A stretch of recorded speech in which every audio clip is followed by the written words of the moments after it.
ಅಂಬಾನಿ ನ್ಯೂಸ್ಗೆ ಸ್ವಾಗತ. ಪ್ರತಿದಿನ ನ್ಯೂಸ್ ಅಪ್ಡೇಟ್ಗಾಗಿ ಸಬ್ಸ್ಕ್ರೈಬ್ ಮಾಡಿ.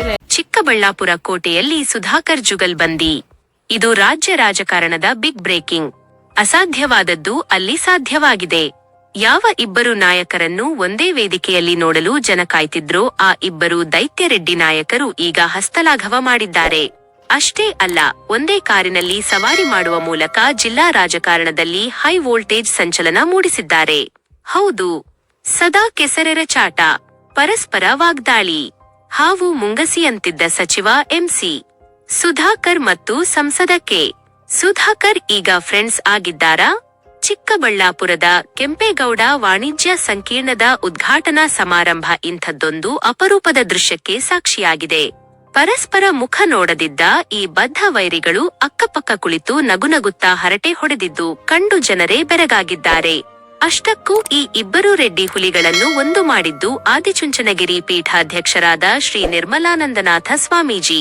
ಶ್ರೀಗಳ ಸಮ್ಮುಖದಲ್ಲಿ ಹಳೆಯ ಜಿದ್ದಾಜಿದ್ದಿ ಮರೆತ ನಾಯಕರು ಅಭಿವೃದ್ಧಿ ಪಥದಲ್ಲಿ ರಾಜಕೀಯ ಬೇಡ ಅನ್ನೋ ಮೆಸೇಜ್ ಕೊಟ್ಟಿದ್ದಾರೆ. ರಾಜಕೀಯ ಅಂದ್ರೆ ಅಷ್ಟೇ, ಯಾವಾಗ ದೋಸ್ತಿಗಳಾಗ್ತಾರೋ ಯಾವಾಗ ದುಶ್ಮನಗಳಾಗ್ತಾರೋ ಹೇಳೋದೇ ಕಷ್ಟವಾಗುತ್ತದೆ. ಈಗ ಕಾಣಿಸುತ್ತಿರುವ ಈ ಕುಚುಕು ದೋಸ್ತಿಗಳು ಇನ್ನು ಎಷ್ಟು ದಿನ ಮುಂದುವರಿಯುತ್ತಾರೆ ಅನ್ನೋದನ್ನ ಕಾದು ನೋಡಬೇಕಿದೆ. ಇನ್ನೊಂದೆಡೆ ಒಂದೇ ವೇದಿಕೆಯಲ್ಲಿ ಸುಧಾಕರ್ ಜೋಡಿಯನ್ನ ನೋಡಿದ ಕಾರ್ಯಕರ್ತರಲ್ಲೂ ದೊಡ್ಡ ಮಟ್ಟದ ಗೊಂದಲ ಶುರುವಾಗಿದೆ. ಇತ್ತ ಕಾಂಗ್ರೆಸ್ ಕಾರ್ಯಕರ್ತರಲ್ಲಿ ಅತ್ತ ಬಿಜೆಪಿ ಕಾರ್ಯಕರ್ತರಲ್ಲಿ ಯಾರಿಗೆ ಜೈಕಾರ ಕೂಗಬೇಕು ಎನ್ನುವ ಆತಂಕ ಎದುರಾಗಿದೆ. ಚಿಕ್ಕಬಳ್ಳಾಪುರ ಕೋಟೆಯಲ್ಲಿ ಶುರುವಾಗಿರೋ ಈ ಹೊಸ ಸ್ನೇಹ ಪರ್ವ ಜಿಲ್ಲೆಯ ಮುಂದಿನ ರಾಜಕೀಯ ಲೆಕ್ಕಾಚಾರವನ್ನ ಎಷ್ಟರ ಮಟ್ಟಿಗೆ ಬದಲಿಸುತ್ತಾ ಅನ್ನೋದು ಈಗಿರೋ ಅಸಲಿ ಕುತೂಹಲ. ಒಟ್ಟಿನಲ್ಲಿ ರಾಜ್ಯ ರಾಜಕಾರಣದ ಹೈವೋಲ್ಟೇಜ್ ಜೋಡಿಯ ಈ ಜುಗಲ್ಬಂದಿ ಈಗ ಎಲ್ಲೆಡೆ ಸದ್ದು ಮಾಡ್ತಿದೆ. ನೋಡ್ತಾ ಇರಿ ಅಂಬಾನಿ ನ್ಯೂಸ್ ಟಿವಿ, ನಿಖರ ಸುದ್ದಿ, ನೇರ ಪ್ರಸಾರ. ಮತ್ತು ನಾಲ್ವಡಿ ಕೃಷ್ಣರಾಜ ಒಡೆಯರವರ ಆತ್ಮೀಯ ಗೆಳೆಯ ಯಾರು? ಕೆ. ಎಚ್. ರಾಮಯ್ಯ. ಅವರು ಲಂಡನ್ಗೆ ಹೋಗೋದಕ್ಕೂ ಮುಂಚೆ ಅವ್ರ ತಾಯಿ ನಂಜಮ್ಮನವ್ರ ಜೊತೆ ಲಾ ಕಲೀಲಿಕ್ಕೋಸ್ಕರ ಚೆನ್ನೈಗೆ ಹೋಗಿರ್ತಾರೆ. 1897ಕ್ಕೆ ವಿವೇಕಾನಂದರು ಅಮೆರಿಕ ದೇಶ ಎಲ್ಲವನ್ನು ಕೂಡ ಸುತ್ತಿ ವಾಪಸ್ ಬಂದಾಗ ಕೊಲಂಬೋದಲ್ಲಿ ಹಿಡಿದು ಅಲ್ಮೋರದವರು ಹಿಮಾಲಯ ತಪ್ಪದವರು ಕೂಡ ಆಧ್ಯಾತ್ಮಿಕ ಯಾತ್ರೆಯನ್ನು ಮಾಡ್ತಾರೆ. ಆ ಹೊತ್ತಿನಲ್ಲಿ ಮದ್ರಾಸ್ನಲ್ಲಿ ಅವರ ಪ್ರವಚನಗಳನ್ನು ಮಾಡ್ತಕ್ಕಂಥ ಸಂದರ್ಭದಲ್ಲಿ ನಮ್ಮ ಕೆ. ಎಚ್. ರಾಮಯ್ಯನವರು ಯುವಕನಾಗಿ ಅವ್ರ ಜೊತೆ ಇರ್ತಾರೆ. ಕೆ. ಎಚ್. ರಾಮಯ್ಯನವರು ಸ್ವಾಮಿ ವಿವೇಕಾನಂದರಿಂದ ಪ್ರಭಾವಿತರಾಗಿ ಸ್ವಾಮಿ ವಿವೇಕಾನಂದರು ಒಂದು ಮಾತನ್ನ ಕೇಳ್ತಾರೆ. I am very much impressed by your nationalism. In what way I can be part of development of our country, progress of our country ಅಂತ ವಿವೇಕಾನಂದರು ಕೇಳಿ ಸ್ವಲ್ಪ ತುಂಬ ತೀಕ್ಷ್ಣ ಸನ್ಯಾಸಿ. ವಿವೇಕಾನಂದ ನೇರವಾಗಿ ಹೇಳ್ತಾರೆ ಕೆ. ಎಚ್. ರಾಮಯ್ಯ ಹುಡುಗನಿಗೆ, 22-23 ವರ್ಷದ ಯುವಕ, ನೀನು ಒಬ್ಬನೇ ಸೇರ್ಕೊಂಡು ದೇಶ ಏನೋ ಕಟ್ಟಕ್ಕಾಗುತ್ತೆ, ಮತ್ತೆ ನಾನು ಏನು ಮಾಡ್ಬೋದು ಅಂತ ಕೇಳ್ತಾರೆ. ಏನು ಮಾಡ್ಲಿಕ್ಕೆ ಆಗೋದಿಲ್ಲ, ನೀನೊಂದು ಕೆಲಸ ಮಾಡು. ನೀನು ಯಾವುದಾದ್ರೂ ಒಂದು ಸಮುದಾಯಕ್ಕೆ ಹುಟ್ಟಿರ್ಬೇಕಲ್ವಾ, ಆ ನಿನ್ನ ಸಮುದಾಯ ಇದೆಯಲ್ಲ, ಆ ಸಮುದಾಯದಲ್ಲಿ ದೋಷಗಳಿರ್ತವೆ, ರೋಷಗಳಿರ್ತವೆ, ದ್ವೇಷಗಳಿರ್ತವೆ. ನಿನ್ನ ಸಮುದಾಯದ ಜನಗಳನ್ನ ನೀನು ಪೊಟೆನ್ಸಿಯಲ್ ಆಗಿ ಅವರಲ್ಲಿರ್ತಕ್ಕಂಥ ವೀಕ್ನೆಸ್ನೆಲ್ಲ, ಕೊಳೆಗಳನ್ನೆಲ್ಲ ತೊಳೆದು ಅವರಲ್ಲಿರ್ತಕ್ಕಂಥ ಹ್ಯೂಮನ್ ರಿಸೋರ್ಸ್ನ, ಮಾನವ ಸಂಪನ್ಮೂಲವನ್ನ ಸಮಾಜ ಕಟ್ಟುವ ಕೆಲಸಕ್ಕೆ ತೊಡಗಿಸಿದ್ದೆ ಆದರೆ ಆಗ ದೇಶ ತಾನಾಗೇನೆ ಉದ್ಧಾರ ಆಗುತ್ತೆ ಅಂತ ಹೇಳಿದ್ದಕ್ಕೋಸ್ಕರ ನಾನು ಏನು ಮಾಡಬೇಕು ಅಂದಾಗ ಏನು ಮಾಡಬೇಡ, ವಾಪಸ್ ನೀನು ಹೋದ್ಮೇಲೆ ನಿನ್ನ ಸಮುದಾಯದ ಹೆಸರಿನಲ್ಲಿ ಒಂದು ಸಂಘಟನೆಯನ್ನು ಪ್ರಾರಂಭ ಮಾಡಿ. ಅದಕ್ಕೋಸ್ಕರ ಅಸ್ತಿತ್ವಕ್ಕೆ ಬಂದಂಥದ್ದು ನಮ್ಮ ರಾಜ್ಯ ಒಕ್ಕಲಿಗರ ಸಂಘ ಅವರು ಸ್ಥಾಪನೆ ಮಾಡಿತ್ತು. ಅಂದಿನ ಹಿರಿಯರನ್ನ ಇಟ್ಕೊಂಡು ಇವತ್ತು ಕೂಡ ರಾಜ್ಯ ಒಕ್ಕಲಿಗರ ಸಂಘದ ಡೈರೆಕ್ಟರ್ ರಮೇಶ್ ಇಲ್ಲಿ ಕೂತಿದ್ದಾರೆ. ನೀವು ಡಾಕ್ಟರ್ ರಮೇಶ್, ಈ ಕಡೆ ಎಲ್ಲೋಡಿ ರಮೇಶ್ ಇದ್ದೀರಿ. ಇನ್ನೊಬ್ರು ಹೌದೌದು ಎನ್ ರಮೇಶ್, ಸಾರಿ ಯಾರು, ಈಗ ಪಡಿಯೋರಿದ್ದಾರೆ. ಈ ಹಿಂದೆ ನಮ್ಮ ಎನ್ ನಾರಾಯಣ ಸ್ವಾಮಿ, ಆಮೇಲೆ ನಾಗರಾಜು, ಡಾಕ್ಟ್ರು ಕೆಲಸಗಳು ಇಲ್ಲಿ ಆಗ್ತಾ ಇದೆ. ಎಷ್ಟೋ ಸಂಘಗಳಿಗೆ ನಮ್ಮ ಚಿಕ್ಕಬಳ್ಳಾಪುರ ಸಂಘ ಮಾದರಿಯಾಗಿರ್ತಕ್ಕಂಥದ್ದು.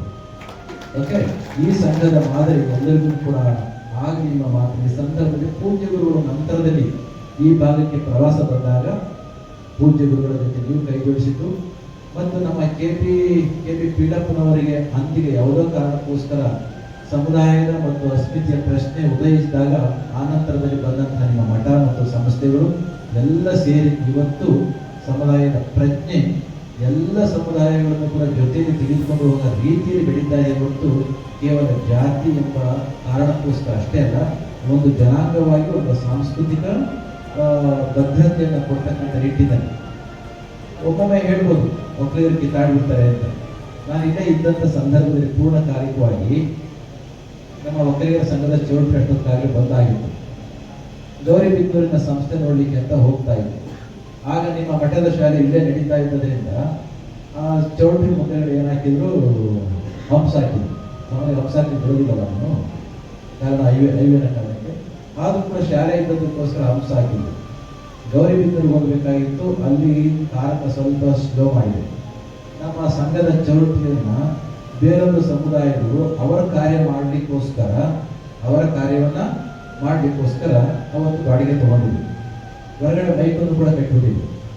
ಹೊರಗಡೆ ಮೈಕನ್ನು ಕಟ್ಟಿದ್ವಿ. ಈಗ ನಾವೆಲ್ಲ ಒಳಗಡೆ ಕೂತ್ಕೊಂಡು ಏನೋ ಮಾತನಾಡ್ತಿರ್ತೀವಿ. ನಮ್ಮ ಹುಡುಗರು ಆಯೋಜಕರು ಹೊರಗಡೆ ಮೈಕ್ ಕಟ್ಟಿರ್ತಾರೆ, ನಮ್ಗೆ ಗೊತ್ತಾಗೋದಿಲ್ಲ, ಏನೇನೋ ಮಾತನಾಡ್ತಿರ್ತೀವಿ. ಅದೇ ರೀತಿ ಅವತ್ತು ಆಗಿತ್ತು. ಆ ಒಂದು ಸಮುದಾಯದವರು ತೆಗೆದುಕೊಂಡವರು ದೊಡ್ಡ ಮೈಕನ್ನು ಹೊರಗಡೆಗೂ ಕಟ್ಟಿದ್ರು. ನನಗೆ ಹೊರಗಡೆ ಗೌರಿಬಿದನೂರಿಗೆ ಹೋಗ್ಬೇಕಾದ್ರೆ ಹೊರಗಡೆ ಕುಳಿತುಕೊಂಡು ಆ ಸಮುದಾಯದ ಬಹಿಗೆ ಅವರವರೇ ಮಾತನಾಡ್ಕೊಳ್ತಕ್ಕಂಥದ್ದು ಕಿವಿ ಕೇಳಿಸ್ತು. ಒಂದು ಅರ್ಧ ನಿಮಿಷ ಸುಲಭವಾಗಿ ನನಗೆ ಕಿವಿಗೆ ಬಿದ್ದ ಮಾತುಗಳೇನು ಗೊತ್ತಾ, ನೋಡಿ ನಮ್ಮ ಸಮುದಾಯ ಅವ್ರು ಹೇಳ್ತಾ ಇದ್ರು, ಆ ಸಮುದಾಯದವ್ರು ಹೇಳ್ತಾ ಇದ್ರು, I don't want to mention which community, I know that ಅವ ಯಾವ ಸಮುದಾಯ ಗೊತ್ತು ನಾನು ಹೇಳಿಕ್ಕೆ ಇಷ್ಟಪಡೋದಿಲ್ಲ. ಆ ಸಮುದಾಯದವರು ಏನು ಹೇಳ್ಕೊಳ್ತಿದ್ರು, ಒಂದು ರೀತಿಯಲ್ಲಿ ಆತ್ಮವಿಮರ್ಶೆಯನ್ನು ಮಾಡಿಕೊಡ್ತಾ ಇದ್ರು. ಒಂದು ಕಾಲದಲ್ಲಿ ಅಸಂಘಟಿತವಾಗಿದ್ದಂಥ ಈ ಒಕ್ಕಲಿಗ ಸಮುದಾಯದವರು ಸಂಘಟಿತರಾಗಲಾಗಿ ಅವರಿಗೆ ಒಂದು ಸಂಘಟನೆ ಬಂದು, ಮಠ ಬಂದು, ಸ್ವಾಮಿಗಳು ಬಂದು, ರಾಜಕಾರಣದಲ್ಲಿ ಕೂಡ ಒಂದು ಹಂತಕ್ಕೆ ಬಂದದ್ರಿಂದ ಇವತ್ತು ಉತ್ತಮವಾಗಿರ್ತಕ್ಕಂಥ ಕಟ್ಟಡವನ್ನು ಕಟ್ಟಿ ಆ ಕಟ್ಟಡದಲ್ಲಿ ನಾವು ಬಂದು ನಮ್ಮ ಕಾರ್ಯಕ್ರಮವನ್ನು ಮಾಡ್ಕೊಳ್ಳುವಂಥ ಸ್ಥಿತಿ ಬಂದಿದೆ. ನಾವು ಇವತ್ತು ಒಗ್ಗಟ್ಟು ಆಗದೆ ಹೋದಂತೆ ಆದರೆ ಯಾವತ್ತಿಗೂ ಕೂಡ ಬಾಡಿಗೆ ಕಟ್ಟಡದಲ್ಲಿ ನಾವು ಕಾರ್ಯವನ್ನು ಮಾಡಬೇಕಾಗುತ್ತೆ. ಈಗ ನಾವು ಈ ಒಕ್ಕಲಿಗ ಸಮುದಾಯದಿಂದ ಪಾಠ ಕಲಿತು ಮುಂದಿನ ದಿನಗಳಲ್ಲಿ ನಮ್ಮ ಸಂಘವನ್ನು ನಾವು ಕಟ್ಟಿಕೊಳ್ಳೋಣ, ಸಂಘದ ಅಭಿವೃದ್ಧಿಯನ್ನು ಮಾಡೋಣ ಅಂತ ಹೇಳಿದ ಮಾತನ್ನು ಕೇಳಿದಾಗ ನನಗೆ ಸಂತೋಷ ಆಯಿತು. ಯಾಕೆ ನಮ್ಮ ಚಿಕ್ಕಬಳ್ಳಾಪುರ ಸಂಘ ಮತ್ತು ಸಂಘಟನೆ ಅಷ್ಟೇ ಶಿಸ್ತಿನ ಮಧ್ಯೆ ಒಂದು ಸ್ವಲ್ಪ ಸಣ್ಣ ಪುಟ್ಟ ವೈಮನಸ್ಸುಗಳು ಬಂದದ್ದು. ಆದರೆ ಬಂದಂಥ ವೈಮನಸ್ಸುಗಳು ಯಾವತ್ತೂ ಕೂಡ ಸಂಘದ ಅಭಿವೃದ್ಧಿಗೆ ಎಂದೂ ಕೂಡ ಚ್ಯುತಿ ಬರೋ ಅಂಥ ರೀತಿಯಲ್ಲಿ ಯಾರೂ ಕೂಡ ನಡ್ಕೊಳ್ಳಿಲ್ಲ.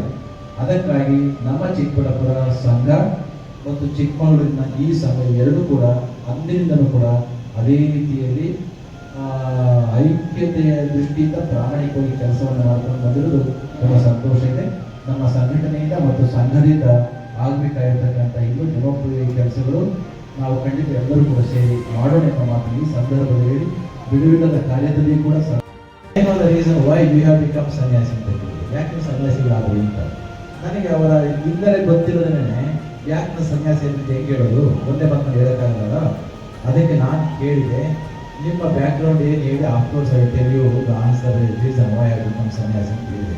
ಅವ ಹೇಳಿದ, ಖರಗ್ಪುರ್ನಲ್ಲಿ BE ಮಾಡಿ MTech ಕೂಡ ಖರಗ್ಪುರ್ IITಯಲ್ಲೇ ಮಾಡಿ ಆ ನಂತರದಲ್ಲಿ ಒಂದು ಮಲ್ಟಿನ್ಯಾಷನಲ್ ಕಂಪ್ನಿಗೆ ಕೆಲಸ ಮಾಡ್ತಾ ಹುಡುಗ ಅಂತ ಗೊತ್ತಾದ ಮೇಲೆ ನಾನು ಹೆಚ್ಚು ಹೇಳಲಿಕ್ಕೆ ಆಗಲೇ ಆ ಹುಡುಗನಿಗೆ ಬಂದೆ. ಏನು ಗೊತ್ತಾ, reason why I have become ಸನ್ಯಾಸಿ ಅನ್ನೋದಕ್ಕೆ ಸರಳವಾಗಿ E=M ಅಂತ ಬರುತ್ತೆ.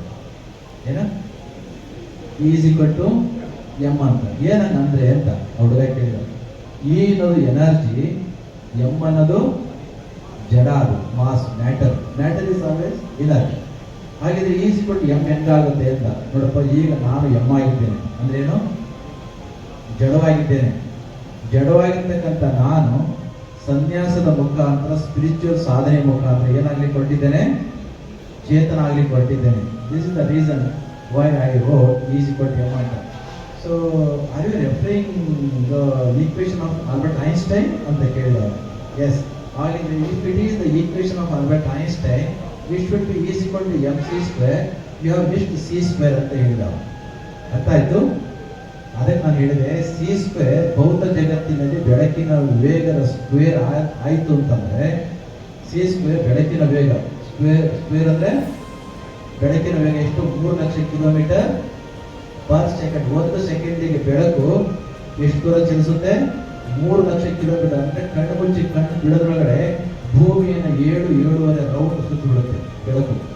ಅಷ್ಟು ಸ್ಪೀಡ್ನಲ್ಲಿ ಮಾಸ್ ಅನ್ನ ನೀವು ಗುಣಿಸಿದ್ರೆ ಸ್ಕ್ವೇರ್ ಮಾಡಿ, ಆಗ ಜಡವಾಗಿರ್ತಕ್ಕಂಥ ವಸ್ತು ಏನಾಗುತ್ತೆ? ಚೇತನ ಆಗಿ ಹೋಗುತ್ತೆ. ಇವತ್ತು ಕೂಡ ಇಲ್ಲಿ 2 ಸಿಗಳು ಕೊಡ್ತಿದ್ದಾರೆ. ಯಾವುದು? ಒಂದು ಸುಧಾಕರ್ ಈ ಕಡೆಗೆ, ಇನ್ನೊಂದು ಸುಧಾಕರ್ ಈ ಕಡೆ ಕೊಡ್ತಿದ್ದಾರೆ. ಈ 2 ಸ್ಕ್ವೇರ್ ಆಗೋದ್ರಿಂದ ನಮ್ಮಲ್ಲಿ ಅಪ್ಪಿತ್ತಿದೆ ಜಡಗಟ್ಟಿದಂತೆ ಏನಾದರೂ ಒಂದು ವ್ಯವಸ್ಥೆ ಇದ್ರೆ ನಮ್ಮ ಸಮುದಾಯವು ಕೂಡ ಮತ್ತಷ್ಟು ಚೇತನಯುಕ್ತವಾಗಿ ಬರೀ ನಮ್ಮ ಸಮುದಾಯಕ್ಕಷ್ಟೇ ಅಲ್ಲ, ಜಗತ್ತಿಗೆ ಬೆಳಕು ಕೊಡ್ತಕ್ಕಂಥ ರೀತಿಯಲ್ಲಿ ಆಗಲಿ ಎಂಬ ಮಾತನ್ನು ಈ ಸಂದರ್ಭದಲ್ಲಿ ಕೇಶವ ರೆಡ್ಡಿ ಅವರು ನೀವು ಅಧಿಕಾರವನ್ನು ವಹಿಸಿಕೊಂಡಂಥ ಸಂದರ್ಭದಲ್ಲಿ ಇದು ಹಾಗೇನೇ ಸೀಟ್ ಬಿಲ್ಡಿಂಗು ಸ್ಕೂಲನ್ನು ಮಾಡಿ ಬಿಡುವಂಥ ಸ್ಥಿತಿಯಲ್ಲಿ ಇತ್ತು. ಆದರೆ ನಿಮ್ಮಲ್ಲಿ 93ನೇ ವಯಸ್ಸಿನಲ್ಲಿ ಕೂಡ ಒಂದು ಬುದ್ಧಿಶಕ್ತಿ ಇದೆ. ಎಷ್ಟು? 91ನೇ ವಯಸ್ಸಿನಲ್ಲಿ ಕೂಡ ಎಷ್ಟು ಶಕ್ತಿ ಇದೆ ಅಂತಂದ್ರೆ ಯಾರಿಗಾದ್ರೂ ಒಂಥರ ಅನ್ಸುತ್ತೆ, ಏನಪ್ಪ 23 ವಯಸ್ಸಿಗೆ ಮಂಡಿ ಮೇಲೆ ಕಾಲು ಕೈ ಇಟ್ಕೊಂಡು ಎದ್ದೇಳಬೇಕು ಅನ್ನೋ ಸ್ಥಿತಿನಲ್ಲಿ 91ನೇ ವಯಸ್ಸಿನಲ್ಲಿ ಅಪ್ಪನ ಗತ್ತು ಇದೆಯಲ್ಲ, ನಿಜಕ್ಕೂ ಕೂಡ ಅಪ್ರಿಷಿಯೇಟ್ ಮಾಡಬೇಕಾಗಿರುವಂಥದ್ದೇನೆ. ಅಂತಹ ಒಳ್ಳೆ ಕಾರ್ಯದರ್ಶಿಯನ್ನು, ಒಳ್ಳೆ ಸದಸ್ಯರುಗಳನ್ನ, ಜೊತೆಯಲ್ಲಿ ಡೈರೆಕ್ಟರ್ಸ್ಗಳನ್ನ ಇಟ್ಕೊಂಡು ಇಂಥ ಅದ್ಭುತವಾದ ಕೆಲಸವನ್ನ ಖಂಡಿತ ಮಾಡಿದ್ರಿ. ನಿಮ್ಮ ಈ ಶ್ರಮಕ್ಕೆ, ನಿಮ್ಮ ಸಂಕಲ್ಪಕ್ಕೆ ಸಂತಂತ ಜಯ.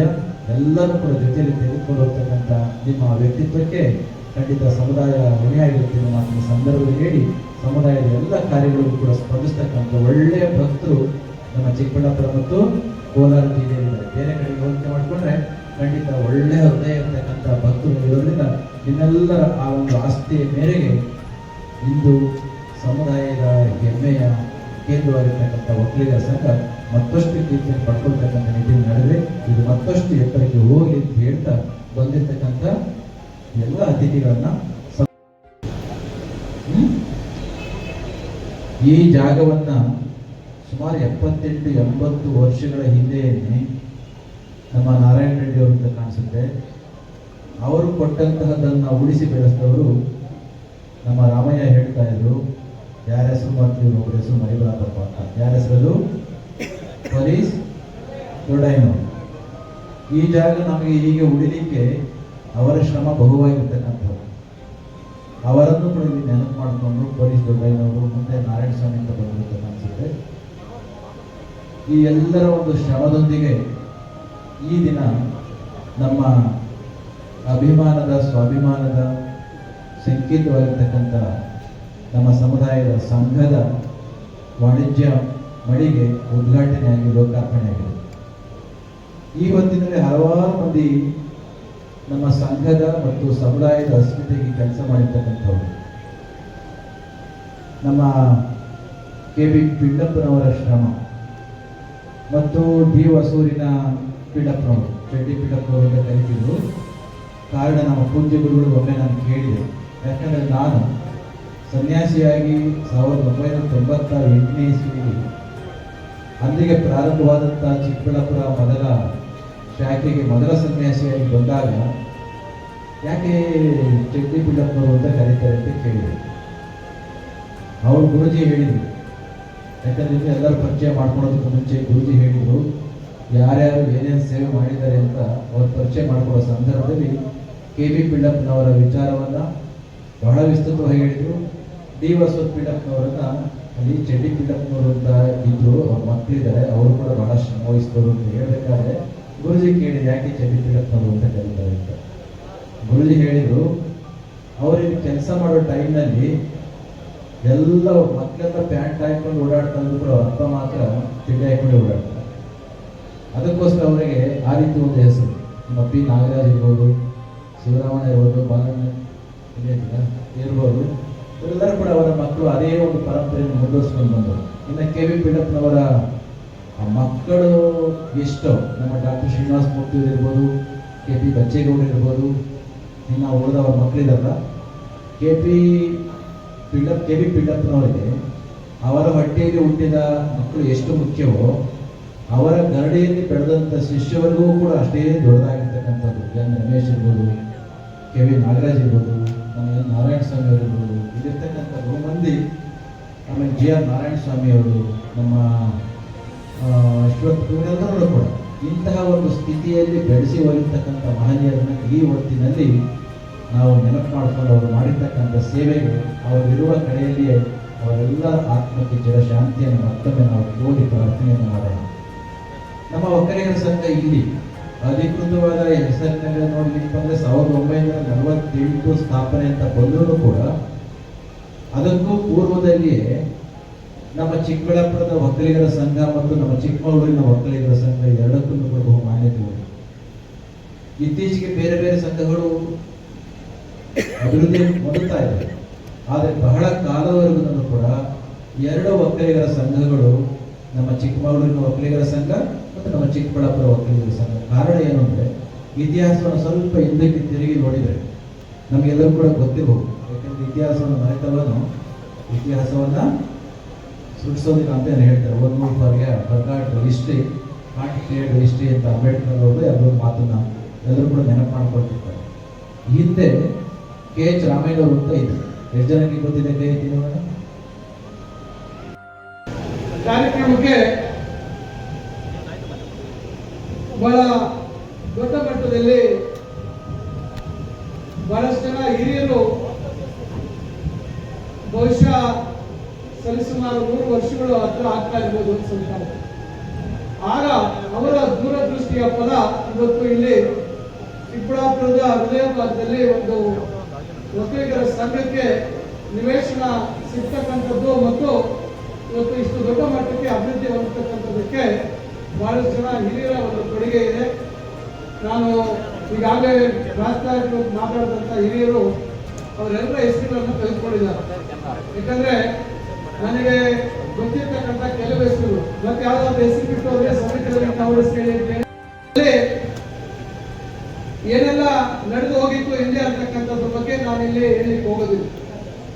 ಯಾವ ಕಾರಣಕ್ಕಾಗಿ ಅಂದಿನ ಮುಖಂಡರು ಒಂದು ಅಸ್ತಿತ್ವವನ್ನು ಉಳಿಸ್ತಕ್ಕಂಥ ಒಂದು ಪ್ರಯತ್ನವನ್ನು ಮಾಡಿದ್ರು ಅಂತಕ್ಕಂಥದ್ದು. ಜೊತೆಗೆ ಚಿಕ್ಕಬಳ್ಳಾಪುರದಲ್ಲಿ ಪೂಜ್ಯ ಸ್ವಾಮೀಜಿ ಅವರ ಮಠ ಸ್ಥಾಪನೆಗೆ ಏನೆಲ್ಲ ಕಾರಣಗಳಿತ್ತು ಅಂತಕ್ಕಂಥದ್ದು ಇಲ್ಲಿ ಇರ್ತಕ್ಕಂಥ ಬಹಳಷ್ಟು ಜನ ಹಿರಿಯರಿಗೆ ಗೊತ್ತಿದೆ. ಅದರಿಂದ ಇವತ್ತು ಎಲ್ಲ ಒಂದು ಸದುದ್ದೇಶದ ಕಾರಣ ಫಲ ಇವತ್ತು ಮಾನ್ಯ ಅಧ್ಯಕ್ಷರಾಗಿರ್ತಕ್ಕಂಥ ಕೇಶವ ರೆಡ್ಡಿ ಅವರ ಒಂದು ಮುಂದಾಳತ್ವದಲ್ಲಿ ಒಂದು ವಾಣಿಜ್ಯ ಸಂಕೀರ್ಣ ಇವತ್ತು ಪಕ್ಷಾತೀತವಾಗಿ ಎಲ್ಲ ಮುಖಂಡರನ್ನ ಒಟ್ಟಿಗೆ ಸೇರಿಸಿಕೊಂಡು ಅವರ ಒಂದು ಹಿರಿತನ ಇವತ್ತು ಈ ಒಂದು ಸಂಕೀರ್ಣ ಇವತ್ತು ಲೋಕಾರ್ಪಣೆ ಆಗ್ತಕ್ಕಂಥ ಒಂದು ಮಟ್ಟಕ್ಕೆ ಬಂದಿದೆ. ನಾನು ಈ ಸಂದರ್ಭದಲ್ಲಿ ಮಾನ್ಯ ಕೇಶವ ರೆಡ್ಡಿ ಅವರ ಆದಿಯಾಗಿ ಯಾರೆಲ್ಲ ಇದಕ್ಕೆ ಸಹಕರಿಸಿದ್ದಾರೆ ಸಮುದಾಯದ ಎಲ್ಲ ಮುಖಂಡರಿಗೂ ನನ್ನ ಹೃದಯಪೂರ್ವಕವಾದಂತ ಧನ್ಯವಾದಗಳು ಮತ್ತು ಅಭಿನಂದನೆಗಳನ್ನ ಸಲ್ಲಿಸಲಿಕ್ಕೆ ಬಯಸ್ತೇನೆ. ಬಂಧುಗಳೇ, ಇವತ್ತು ಒಕ್ಕಲಿಗ ಸಮುದಾಯ ಒಕ್ಕಲತನ ಮಾಡಿಕೊಂಡು ಜೀವನ ಮಾಡ್ತಾ ಇದ್ದಂತ ಕಾಲಕ್ರಮೇಣ ಇವತ್ತು ಏನು ಒಂದು ಜಾಗತಿಕ ಒಂದು ಬದಲಾವಣೆಯ ಪರಿಣಾಮ ನಾವೆಲ್ಲರೂ ಇವತ್ತು ಶೈಕ್ಷಣಿಕವಾಗಿ ನಮ್ಮ ಒಕ್ಕಲತನ ಮಾಡ್ತಕ್ಕಂಥವರು ಇವತ್ತು ಬಹಳಷ್ಟು ಶೈಕ್ಷಣಿಕ ಪ್ರಗತಿಯನ್ನ ಹೊಂದಿರತಕ್ಕಂಥದ್ರ ಜೊತೆಗೆ ಬೇರೆ ಬೇರೆ ಒಂದು ವ್ಯಾಪಾರ ವಹಿವಾಟನ್ನು ಸಹ ದೊಡ್ಡ ಮಟ್ಟದಲ್ಲಿ ಇವತ್ತು ನಮ್ಮ ಒಕ್ಕಲಿಗ ಸಮುದಾಯದ ಬಹಳಷ್ಟು ಜನ ಇವತ್ತು ಯುವಕರು ಯುವತಿಯರು ವಿಶೇಷವಾಗಿ ಇವತ್ತು ಉದ್ಯಮಗಳಲ್ಲಿ ಬಹಳ ದೊಡ್ಡ ಮಟ್ಟದಲ್ಲಿ ನಮ್ಮ ಸಮುದಾಯದವರು ತೊಡಗಿಸಿಕೊಂಡಿರ್ತಕ್ಕಂಥದ್ದು ನಾವು ನೋಡ್ತೀವಿ. ನಮಗೆ ಗೊತ್ತಿದೆ ಉದ್ಯಮಿ ಒಕ್ಕಲಿಗ ಅಂತಕ್ಕಂಥ ಒಂದು ವೇದಿಕೆ ಸೃಷ್ಟಿ ಆದ್ಮೇಲೆ ನಮ್ಗೆ ಗೊತ್ತೇ ಇರಲಿಲ್ಲ ಇಷ್ಟು ಜನ ನಮ್ಮ ಸಮುದಾಯದವರು ಇಷ್ಟು ದೊಡ್ಡ ಸಾಧನೆಯನ್ನ ಮಾಡ್ತಕ್ಕಂಥವ್ರು ಅಥವಾ ಮಾಡಿದ್ದಾರೆ ಅಂತಕ್ಕಂಥದ್ದು ಅಲ್ಲಿ ವೇದಿಕೆ ಮತ್ತು ಆ ಒಂದು ಕಾರ್ಯಕ್ರಮದಲ್ಲಿ ಭಾಗವಹಿಸಿದಾಗ ಅಲ್ಲಿ ನೋಡಿದಂತ ಸಂದರ್ಭದಲ್ಲಿ ನಮ್ಗೆ ಅರ್ಥ ಆಯ್ತು, ಇಷ್ಟು ದೊಡ್ಡ ಮಟ್ಟದಲ್ಲಿ ಇವತ್ತು ಒಕ್ಕಲತನ ಮಾಡ್ತಕ್ಕಂಥವ್ರು ಬೇರೆ ಒಂದು ಕ್ಷೇತ್ರಗಳಲ್ಲಿ ಇಷ್ಟು ದೊಡ್ಡ ಸಾಧನೆಯನ್ನು ಮಾಡಿದ್ದಾರೆ ಅಂತಕ್ಕಂಥದ್ದನ್ನ ನಾವು ನೋಡಿದಾಗ ಬಹಳ ಸಂತೋಷ ಆಯ್ತು. ಅದರಿಂದ ಇವತ್ತು ಕಾಲಕ್ರಮೇಣ ಇವತ್ತು ನಮ್ಮ ವೃತ್ತಿ ಏನೇ ಇರ್ಬೋದು, ಆದ್ರೆ ಇವತ್ತು ಬದುಕು ಒಂದು ಗೌರವಯುತವಾದಂತಹ ಜೀವನ ನಡೆಸ್ತಕ್ಕಂಥದ್ರ ಕಡೆ ನಾವೆಲ್ಲರೂ ಇವತ್ತು ಆದ್ಯತೆ ಕೊಡ್ತಕ್ಕಂಥದ್ದು, ಮಕ್ಕಳನ್ನ ಹೆಚ್ಚು ವಿದ್ಯಾವಂತರನ್ನ ಮಾಡಿ ಅವರಿಂದ ಸಮಾಜಕ್ಕೆ ಒಂದು ಏನಾದರೂ ಒಂದು ಉಪಯೋಗ ಆಗ್ಬೇಕು, ಪ್ರಯೋಜನ ಆಗ್ಬೇಕು ಮತ್ತು ಸಮುದಾಯಕ್ಕೆ ಒಂದು ಒಳ್ಳೇದು ಆಗ್ಬೇಕು ಅಂತಕ್ಕಂಥ ಒಂದು ಬಯಕೆಯನ್ನ ಇಟ್ಕೊಂಡು ಇವತ್ತು ಪೋಷಕರು ಒಂದು ಪ್ರಯತ್ನವನ್ನ ಮಾಡ್ತಾ ಇದ್ದಾರೆ. ಈ ನಿಟ್ಟಿನಲ್ಲಿ ನಮ್ಮ ಮಠ ಏನು ಪರಮ ಪೂಜ್ಯ ಶ್ರೀ ಶ್ರೀ ಶ್ರೀ ಬಾಲಗಂಗಾಧರನಾಥ ಸ್ವಾಮೀಜಿ ಅವರು ಹಾಕೊಂಡಿರ್ತಕ್ಕಂಥ ದಾರಿ, ಆ ದಾರಿಯಲ್ಲೇ ಇವತ್ತು ನಮ್ಮ ಪರಮ ಪೂಜ್ಯ ಶ್ರೀ ಶ್ರೀ ಶ್ರೀ ನಿರ್ಮಲಾನಂದನಾಥ ಸ್ವಾಮೀಜಿ ಅವರು ಮತ್ತಷ್ಟು ಉತ್ತುಂಗಕ್ಕೆ ಇವತ್ತು ಸಮುದಾಯದ ಒಗ್ಗಟ್ಟು ಕಾಪಾಡಿಕೊಂಡು ಮತ್ತು ಇತರೆ ಸಮುದಾಯಗಳಿಗೂ ಕೂಡ ಎಲ್ಲೆಲ್ಲಿ ಸಾಧ್ಯ ಆಗುತ್ತೆ ಅಲ್ಲಿ ಅವರಿಗೆ ನಮ್ಮ ಸಹಾಯವನ್ನು ಮಾಡ್ತಕ್ಕಂಥ ಮಹತ್ತರವಾದಂತಹ ಕೆಲಸವನ್ನು ಮಾಡ್ತಾ ಇದೆ.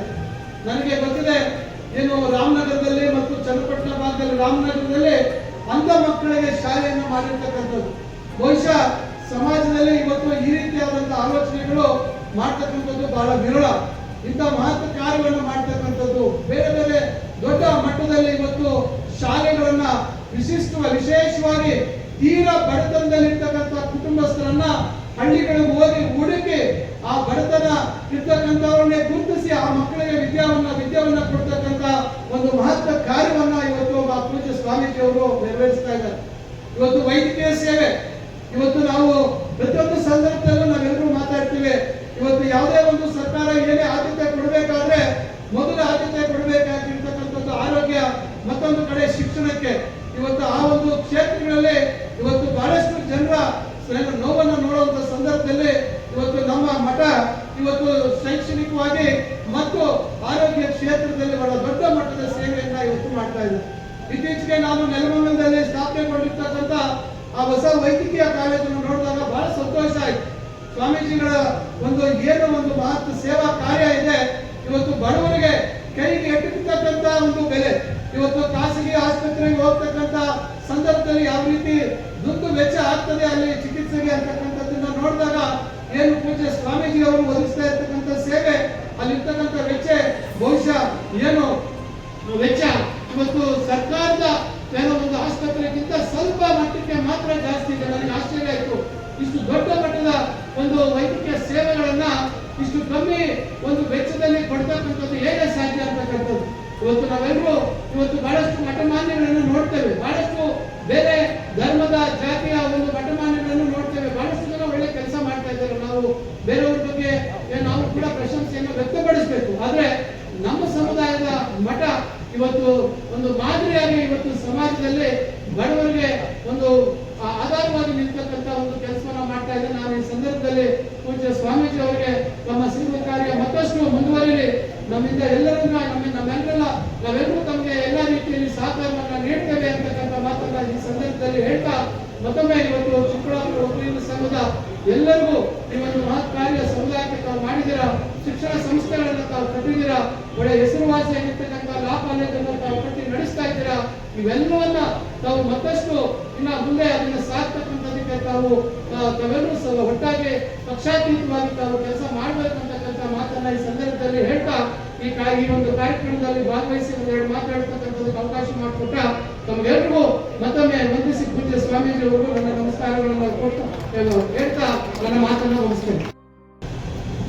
ಈ ಕಾರ್ಯಕ್ರಮವನ್ನ ಉದ್ಘಾಟನೆ ಮಾಡಿರುವಂತದ್ದು ಬಹಳ ಸಂತೋಷ. ಅದಕ್ಕಿಂತ ಹೆಚ್ಚು ಸಂತೋಷ ಈ ಒಂದು ಕಟ್ಟಡ ಇವತ್ತು ನಮ್ಮೆಲ್ಲರ ಆರಾಧ್ಯ ದೈವವಾಗಿರುವ, ನಮಗೆ ಯಾವಾಗಲೂ ಕೂಡ ಸದಾ ಸನ್ಮಾರ್ಗವನ್ನು ತೋರಿಸ್ತಾ ಇರ್ತಕ್ಕಂಥ ಶ್ರೀ ಶ್ರೀ ನಿರ್ಮಲಾನಂದ ಸ್ವಾಮೀಜಿರವರ ಅಮೃತ ಹಸ್ತದಿಂದ ಇವತ್ತು ಉದ್ಘಾಟನೆ ಆಗಿರುವಂಥದ್ದು ನಿಜವಾಗಿಯೂ ಕೂಡ ನಮಗೆಲ್ಲ ಕೂಡ ಒಂದು ಸಂತೋಷ, ಮಹಾ ಸಂತೋಷ ಅಂತ ನಾನು ಹೇಳಲಿಕ್ಕೆ ಬಯಸ್ತೇನೆ. ಇವತ್ತು ಈ ಕಾರ್ಯ ಈಗಾಗಲೇ ಹೇಳಿದ್ರು, ಮೊನ್ನೆ ಚೆನ್ನಪ್ಪ ರೆಡ್ಡಿ ಅವರು ಮಾತನಾಡುವಾಗ 7.5 ಕೋಟಿ ರೂಪಾಯಿಗಳಲ್ಲಿ ಸಂಕೀರ್ಣ ಆಗಿದೆ ಅಂತ ಸ್ವಾಮೀಜಿ ಅವರಿಗೆ ಮತ್ತು ತಮ್ಮೆಲ್ಲರಿಗೂ ಕೂಡ ತಿಳಿಸ್ಲಿಕ್ಕೆ ಬಯಸ್ತೇನೆ. ಈ 7.5 ಕೋಟಿ ರೂಪಾಯಿಗಳು, ಅದರಲ್ಲಿ 1 ರೂಪಾಯಿ ಕೂಡ ಸಾಲ ಮಾಡದಿರ ಕಟ್ಟಡವನ್ನು ಕಟ್ಟಿರುವಂತಹ ಹೊಸ ಮಂಡಳಿಗೆ, ಅಧ್ಯಕ್ಷರಿಗೆ, ನಿಮ್ಮ ಬದ್ಧತೆಗೆ, ನಿಮ್ಮ ಕಾರ್ಯತಂತ್ರಕ್ಕೆ ನಾನು ನಿಜವಾಗಿಯೂ ಕೂಡ ಮೆಚ್ಚುತ್ತೇನೆ. ನಾವು ಸರ್ಕಾರದಲ್ಲಿ ಯಾವಾಗಲೂ ಕೂಡ ಈ ರೀತಿಯಲ್ಲಿ ಕಟ್ಟಲಿಕ್ಕೆ ಆಗಿಲ್ಲ, ಸಾಲ ಇಲ್ದಿರ. ಒಂದು ಸಂಘದಲ್ಲಿ ಸಾಲ ಇಲ್ದಿರ ನೀವು 7.5 ಕೋಟಿ ಎಂದು ಕಟ್ಟಿದ್ದೀರಿ. ಅದೇ ರೀತಿ ನಮ್ಮೆಲ್ಲರ ಧೈರ್ಯ ಮತ್ತು ಸಮಾಜದ ಬೆಂಗಳೂರನ್ನ ನಿರ್ಮಾತ ನಾಡಪ್ರಭು ಕೆಂಪೇಗೌಡರ ಪುತ್ಥಳಿಯನ್ನ ಕೂಡ ಸುಮಾರು 1 ಕೋಟಿ ರೂಪಾಯಿಯಲ್ಲಿ ಕೂಡ ನಿರ್ಮಾಣ ಮಾಡಿದೆ. ಮತ್ತು ಇದಕ್ಕೆ ದಾನವನ್ನು ಕೊಟ್ಟಂತ ಎಲ್ಲ ದಾನಿಗಳು, ನಮ್ಮ ಸಮುದಾಯದ ಎಲ್ಲ ಹಿರಿಯರು, ಕಿರಿಯರು, ಯುವಕರು, ನಮ್ಮೆಲ್ಲ ಆತ್ಮೀಯರು, ಇದಕ್ಕೆ ಯಾರೆಲ್ಲ ದಾನಿಗಳಾಗಿ ಎಲ್ಲ ರೀತಿಯಲ್ಲಿ ನೀವು ಸಹಕಾರ ಕೊಟ್ಟಿದ್ದೀರಿ. ಅವರಿಗೆ ನಾನು ಹೃದಯಪೂರ್ವಕವಾಗಿರ್ತಕ್ಕಂಥ ಕೃತಜ್ಞತೆಯನ್ನು ಅರ್ಪಿಸ್ತೇನೆ. ಮತ್ತು ಈಗಾಗಲೇ ಸಂಘದ ಭದ್ರ ಬುನಾದಿಯನ್ನು ಹಾಕಿದಂತ ಅನೇಕ ನಮ್ಮ ನಡುವೆ ಇಲ್ಲ, ಆದರೆ ಅವರನ್ನು ಸ್ಮರಣೆ ಮಾಡುವಂಥದ್ದು ನಮ್ಮ ಆದ್ಯ ಕರ್ತವ್ಯ. ಇವತ್ತು ನಿಖರ್ ಪಿಳ್ಳಪ್ಪನವರು ಇರ್ಬೋದು, KB ಪಿಳ್ಳಪ್ಪನವರು ಇರ್ಬೋದು, ದಿವಂಗತ ಮುನ್ನಂಜಪ್ಪಣ್ಣವರು ಇರ್ಬೋದು, ದಿವಂಗತ GR ನಾರಾಯಣಸ್ವಾಮಣ್ಣವರು ಇರ್ಬೋದು. ಇವತ್ತು ಪ್ರತಿಯೊಬ್ಬರು ಕೂಡ ಈ ಸಂಘದಲ್ಲಿ ಯಾರು ಅಧ್ಯಕ್ಷರಾಗಿ ಯಾರು ಪದಾಧಿಕಾರಿಗಳಾಗಿ ಕೆಲಸ ಮಾಡಿದ್ದಾರೆ, ಒಂದು ವಿಶೇಷತೆ ಈ ರಾಜ್ಯದಲ್ಲಿ ನಮ್ಮ ರಾಜ್ಯ ಒಕ್ಕಲಿಗ ಸಂಘ ಕೂಡ ಏನಾದರೂ ಕಲಿಯೋದಿದ್ರೆ ಚಿಕ್ಕಬಳ್ಳಾಪುರ ಒಕ್ಕಲಿಗ ಸಂಘದಲ್ಲಿ ಕಲಿಯೋದಿದೆ.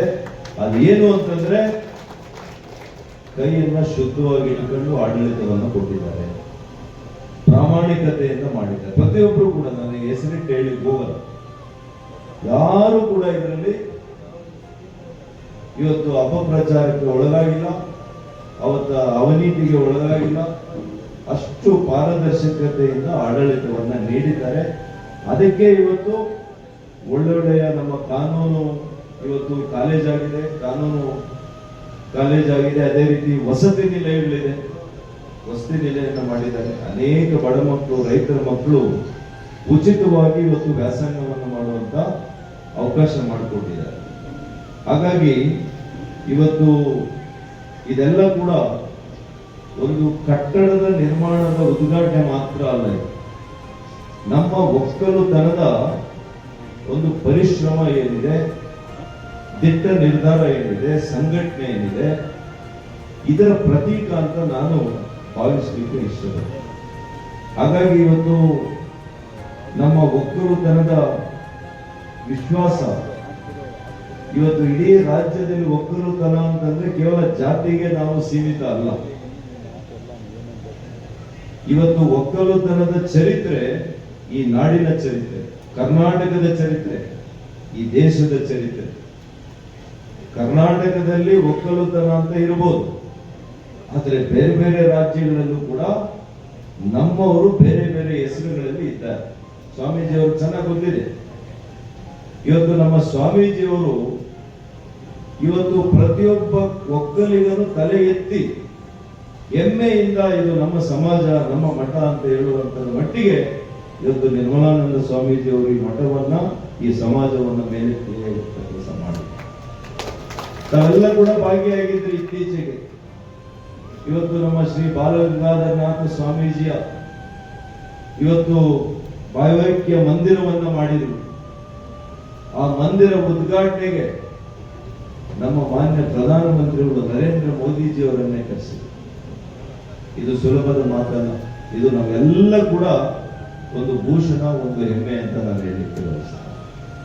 ಅದೇ ರೀತಿ ಅದಕ್ಕೆ ಮುಂಚೆ ಇಡೀ ಒಂದು ದಿವಸ ಮಠದಲ್ಲಿ ನಮ್ಮ ಕೇಂದ್ರದ ಗೃಹ ಸಚಿವರು ಸ್ವಾಮೀಜಿಯವರ ಜೊತೆ ನಮ್ಮ ಧರ್ಮವನ್ನ ಯಾವ ರೀತಿ ಉಳಿಸಬೇಕು, ಬೆಳೆಸಬೇಕು ಈ ದೇಶದಲ್ಲಿ ಅಂತೇಳಿ ದೇಶದ ಮೂಲೆ ಮೂಲೆಯಿಂದ ಬಂದಂತ ಎಲ್ಲ ಧರ್ಮದ ಗುರುಗಳು ನಮ್ಮ ಮಠದಲ್ಲಿ ಇದ್ದು ಸ್ವಾಮೀಜಿಯವರ ನೇತೃತ್ವದಲ್ಲಿ ಈ ಒಂದು ಸಭೆಗಳಾಗಿದೆ ಅನ್ನೋಂಥದ್ದು ನಮಗೆಲ್ಲ ಕೂಡ ಭೂಷಣ ಬರುವಂಥದ್ದು, ಭೂಷಣ ತರುವಂಥದ್ದು ಅಂತ ಹೇಳಲಿಕ್ಕೆ ಬಯಸ್ತೇನೆ.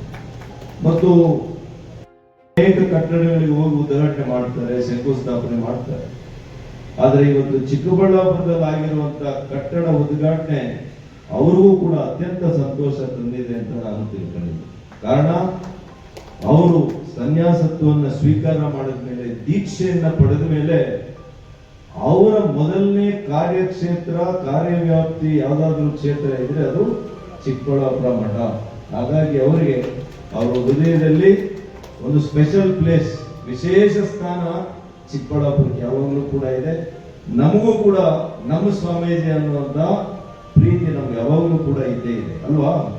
ಬೇರೆಯವರಿಗೆಲ್ಲ ಕೂಡ ಸ್ವಾಮೀಜಿ ಜಗದ್ಗುರು ಅಂತೆಲ್ಲ ನಾನು ಕೆಲವರು ನೋಡ್ತೀನಿ, ನಮ್ಮ ಸ್ವಾಮೀಜಿ ಅಂತ ಬಹಳ ಸಲಿಗೆಯಿಂದ ಹೋಗ್ತಾರೆ, ಅದು ಪ್ರೀತಿಯಿಂದ, ಬೇರೆ ಇನ್ನೇನು ಇಲ್ಲ. ಹಾಗಾಗಿ ಇವತ್ತು ಒಕ್ಕಲುತನ ನಮ್ಮ ಹಿರಿಯರು ನಮ್ಗೆ ಹೇಳ್ಕೊಟ್ಟಿರುವಂತದ್ದು ಕೃಷಿ ಮಾತ್ರ ಅಲ್ಲ, ಬದುಕಿನ ಒಂದು ಮೌಲ್ಯವನ್ನು ಕಲಿಸ್ಕೊಟ್ಟಿದ್ದಾರೆ. ನಾವು ಯಾವ ರೀತಿ ಸಮಾಜದಲ್ಲಿ ಬದುಕಬೇಕು ಅನ್ನುವಂತಹ ಮೌಲ್ಯವನ್ನು ಕಲಿಸ್ಕೊಬೇಕು. ಇದನ್ನ ನಾವು ಅರ್ಥ ಮಾಡ್ಕೋಬೇಕು. ಅದರಂತೆ ನಾವು ನಡೆದಾಗ ಮಾತ್ರ ನಮ್ಮ ಪೂರ್ವಿಕರಿಗೆ ಏನು ನಮ್ಗೆ ಹಾಕೊಟ್ಟಿದ್ದಾರಲ್ಲ ಮಾರ್ಗ, ಆ ಮಾರ್ಗದಲ್ಲಿ ಸಮಾಜದಲ್ಲಿ ಬದುಕಿ ಸಮಾಜವನ್ನ ಇವತ್ತು ಮೇಲೆತ್ತುವಂತ ಕೆಲಸ ಒಕ್ಕಲುತನದ ಸಮುದಾಯಕ್ಕೆ ವಿಶೇಷವಾಗಿದೆ. ನಾಯಕತ್ವ ಗುಣ ಅಂತದ್ದು ಹುಟ್ಟಿನಿಂದಲೇ ಇದೆ ಒಕ್ಕಲು ಸಮುದಾಯ. ಹಾಗೆ ಅಂತೇಳಿ ಯಾವುದೇ ಧರ್ಮಗಳಿಗೆ, ಯಾವುದೇ ಜಾತಿಗಳ ಜೊತೆ ಎಲ್ಲೂ ಕೂಡ ಇವತ್ತು ನಾವು ಜಗಳ ಮಾಡ್ಕೊಂಡಿಲ್ಲ, ಭಿನ್ನಾಭಿಪ್ರಾಯಗಳೆಲ್ಲೂ ಇಲ್ಲ. ಯಾವ ಸಮುದಾಯವನ್ನಾದ್ರೂ ಕೇಳಿ ಇವತ್ತು ಒಕ್ಕಲಿಗರನ್ನು ನಂಬಿದ್ರೆ ನಮಗೆ ಮೋಸ ಇಲ್ಲಪ್ಪ ಅಂತ ಹೇಳ್ತಾರೆ. ಅಂದ್ರೆ ಯಾರು ಕೂಡ ಒಕ್ಕಲಿಗರನ್ನು ನಂಬಿದವ್ರಿಗೆ ಅನ್ಯಾಯ ಆಗಿದೆ ಅಂತ ಹೇಳಿ ನಾನು ಕೇಳಿಸ್ಕೊಂಡಿದ್ದೆ. ಅಂತ ಒಂದು ಸಮುದಾಯ ಇದನ್ನ, ಈ ಭಾವನೆಯನ್ನ ಉಳಿಸುವಂತ ಕೆಲಸ ಯಾರಿಂದ ಇದೆ, ಯಾರು ಮಾಡಬೇಕು? ಅದು ನಾವು ಮಾಡಬೇಕು. ನಮ್ಮ ಪೂರ್ವಿಕರು ಮಾಡಿದ್ದಾರೆ, ನಾವು ಮಾಡಬೇಕು. ನಮ್ಮ ಭವಿಷ್ಯದ ಕುಡಿಗಳು ಮಾಡಬೇಕು. ನಾವು ಮಾಡಿದ್ರೆ ನಮ್ಮ ಭವಿಷ್ಯದ ಕುಡಿಗಳು ಮಾಡ್ತಾರೆ, ಇಲ್ಲ ಅಂದ್ರೆ ಅವ್ರು ಗೊತ್ತಾಗಲ್ಲ. ಹಾಗಾಗಿ ಇವತ್ತು ನಾನು ಹೇಳಿದೆ, ನಮ್ಮದು ನಾಡು ಕಟ್ಟಿದಂತಹ ಒಂದು ಇತಿಹಾಸ ಇದೆ, ನಾಗರಿಕತೆಯನ್ನು ರೂಪಿಸುವಂತಹ ಇತಿಹಾಸ ಇದೆ, ಭಾಷೆ ಮತ್ತು ನಮ್ಮ ಭಾವನೆಗಳನ್ನ ಬೆಳೆಸಿರುವಂತಹ ಇತಿಹಾಸ ಆಗಿದೆ. ಈಗಾಗಲೇ ಧರ್ಮ, ಸಂಸ್ಕೃತಿ, ರಾಷ್ಟ್ರಚೇತವನ್ನ ಸಂರಕ್ಷಣೆ ಮಾಡುವಂತಹ ಒಂದು ಪರಂಪರೆ, ಇದರ ಇತಿಹಾಸ ನಮ್ಮ ಒಕ್ಕಲುತನದಿದೆ ಅಂತ ನಾನು ಹೇಳಲಿಕ್ಕೆ ಬಯಸ್ತೇನೆ. ನಾಡಪ್ರಭು ಕೆಂಪೇಗೌಡರು ಬೆಂಗಳೂರನ್ನ, ನಾಡನ್ನ ಕಟ್ಟಿದ್ರೆ ನಮ್ಮ ಶ್ರೀ ಶ್ರೀ ಬಾಲಗಂಗಾಧರನಾಥ ಸ್ವಾಮೀಜಿಯವರು ಲಕ್ಷಾಂತರ ಯುವಕರಿಗೆ ಈ ರಾಜ್ಯದಲ್ಲಿ ಭದ್ರವಾಗಿರತಕ್ಕಂತಹ ಬದುಕನ್ನು ಕಟ್ಕೊಡ್ಲಿಕ್ಕೆ ಶಿಕ್ಷಣ, ಆರೋಗ್ಯ, ಇವತ್ತು ಅನ್ನ, ಹೀಗೆ ತ್ರಿವಿಧ ದಾಸೋಹಗಳ ಜೊತೆಗೆ 9 ರೀತಿಯ ದಾಸೋಹಗಳನ್ನ ಇವತ್ತು ನಮ್ಮ ಆದಿಚುಂಚನಗಿರಿ ಮಠ ಮಾಡ್ತಾ ಇದೆ ಅನ್ನುವಂಥ ಹೆಮ್ಮೆ ನಮಗೆ ಒಂದು ಕಡೆ ಇರಬೇಕು. ಅದೇ ರೀತಿ ಇವತ್ತು ನಮ್ಮ ಶ್ರೀ HD ದೇವೇಗೌಡರು, ಮಾಜಿ ಪ್ರಧಾನಿಗಳು, ಕೆಂಪುಕೋಟೆ ಮೇಲೆ ನಿಂತು ಧ್ವಜವನ್ನು ಹಾರಿಸಿರ್ತಕ್ಕಂಥವರನ್ನ ಕೂಡ ಇವತ್ತು ನಾವೆಲ್ಲ ಕೂಡ ಶ್ಲಾಘನೆ ಮಾಡುವಂಥದ್ದು, ಹೆಮ್ಮೆ ಪಡುವಂಥದ್ದು ಆಗಬೇಕು. ಕೆಂಗಲ್ ಹನುಮಂತಯ್ಯನವರು ಕಟ್ಟದಂತ ವಿಧಾನಸೌಧ ಇವತ್ತು ಇಡೀ ದೇಶಕ್ಕೆ ಒಂದು ಉದಾಹರಣೆ. ನಮ್ಮ ದಿವಂಗತ SM ಕೃಷ್ಣರವರು ಇಡೀ ಬೆಂಗಳೂರಿನ ಜಗತ್ತಿನ ತಂತ್ರಜ್ಞಾನ ನಕ್ಷೆಯಲ್ಲಿ ಭೂಪಟದಲ್ಲಿ ಇವತ್ತು ಇದೆ ಅಂತಂದ್ರೆ ಅದಕ್ಕೆ ಕಾರಣೀಭೂತರು ಸನ್ಮಾನ್ಯ SM ಕೃಷ್ಣರವರು ಅಂತ ನಾನು ಹೇಳಲಿಕ್ಕೆ ಬಯಸ್ತೇನೆ. ಹಾಗಾಗಿ ಇವತ್ತು ನಮ್ಮ ಸಮುದಾಯ ಧೈರ್ಯ, ಪರಂಪರೆ, ಸಂಸ್ಕೃತಿ ಇದೆಲ್ಲದರ ಒಂದು ಕೊಡುಗೆ ಆಗಿದೆ. ಹಾಗಾಗಿ ಇವತ್ತು ನಾವೆಲ್ಲ ಕೂಡ ಬೇರು ಮತ್ತು ಭವಿಷ್ಯ ಇದನ್ನ ನಾವು ಗಟ್ಟಿ ಮಾಡ್ಕೋಬೇಕು. ಬೇರಿಲ್ಲದೆ ಇದ್ರೆ ಮರ ಉಳಿಯಲ್ಲ, ಭವಿಷ್ಯ ಇಲ್ಲದಿದ್ರೆ ಸಮಾಜನ ಬೆಳೆಸಲಿಕ್ಕೆ ಸಾಧ್ಯ ಇಲ್ಲ. ಹಾಗಾಗಿ ನಮ್ಮ ಬೇರುಗಳನ್ನ ಗಟ್ಟಿಯಾಗಿ ಇಟ್ಕೋಬೇಕು. ಮಣ್ಣನ್ನ ನಾವು ಮರಿಬಾರದು, ಮಣ್ಣನ್ನ ತಾಯಿ ಅಂತ ನಾವು ಪೂಜೆ ಮಾಡ್ತೇವೆ. ಹಾಗಾಗಿ ಮಣ್ಣಿನಿಂದ ಎದ್ದು ಬಂದಿದ್ದೀವಿ ನಾವು. ಮಣ್ಣಿಗೂ ಒಕ್ಕಲುತನಕ್ಕೆ ಅವಿನಾಭಾವ ಸಂಬಂಧ ಇದೆ. ನಾನು ಈಗಾಗಲೇ ಹೇಳಿದೆ, ಪ್ರತಿ ರಾಜ್ಯದಲ್ಲೂ ಒಕ್ಕಲುತನ ಇದ್ದಾರೆ. ಇವತ್ತು ತಮಿಳುನಾಡಲ್ಲಿ, ಕೇರಳದಲ್ಲಿ, ಆಂಧ್ರದಲ್ಲಿ, ತೆಲಂಗಾಣದಲ್ಲಿ ಬೇರೆ ಬೇರೆ ಹೆಸರುಗಳಷ್ಟೇ ಅವರಿಗೆ. ಕೂರ್ಮಿಗಳು, ಬಿಹಾರ ಈ ಕಡೆ ಎಲ್ಲ ಕೂರ್ಮಿಗಳಿದ್ದಾರೆ. ರಾಜಸ್ಥಾನ, ಹರಿಯಾಣ, ಉತ್ತರ ಪ್ರದೇಶ ಈ ಕಡೆ ಎಲ್ಲ ಕೂಡ ಅವರನ್ನ ಜಾಟ್ಸ್ ಅಂತಾರೆ. ಆಂಧ್ರ, ತೆಲಂಗಾಣದಲ್ಲಿ ರೆಡ್ಡಿಗಳು ಅಂತಾರೆ. ಕಮ್ಮಾಸು ಕೂಡ ಚೌಧರಿ ಅಂತಾರಲ್ಲ, ಅವರೆಲ್ಲ ಕೂಡ ಅವರು ಕೂಡ ಕೃಷಿಯನ್ನ ಆಧರಿಸಿ ಬದುಕ್ತಾ ಇರ್ತಕ್ಕಂಥವ್ರು. ಅದೇ ರೀತಿ ತಮಿಳುನಾಡಲ್ಲಿ ಗೌಂಡರ್ಸ್ ಇರಬಹುದು, ಕೇರಳದಲ್ಲಿ ನಾಯರ್ಸ್. ಹೀಗೆ ಪ್ರತಿ ರಾಜ್ಯದಲ್ಲಿ, ಇಡೀ ದೇಶದ ಮೂಲೆ ಮೂಲೆಯಲ್ಲಿ ಕೂಡ ಒಕ್ಕಲುತನ ಇದೆ ಅನ್ನುವಂಥದ್ದಕ್ಕೆ ನೀವೆಲ್ಲ ಕೂಡ ಹೆಮ್ಮೆ ಪಡಬೇಕು. ಇವತ್ತು ಇನ್ನೂ ಕೂಡ ಅನೇಕ ವಿಷಯಗಳು ಮಾತನಾಡೋದಿದ್ರು ಕೂಡ ಸಮಯದ ಅಭಾವದಿಂದ ಇವತ್ತು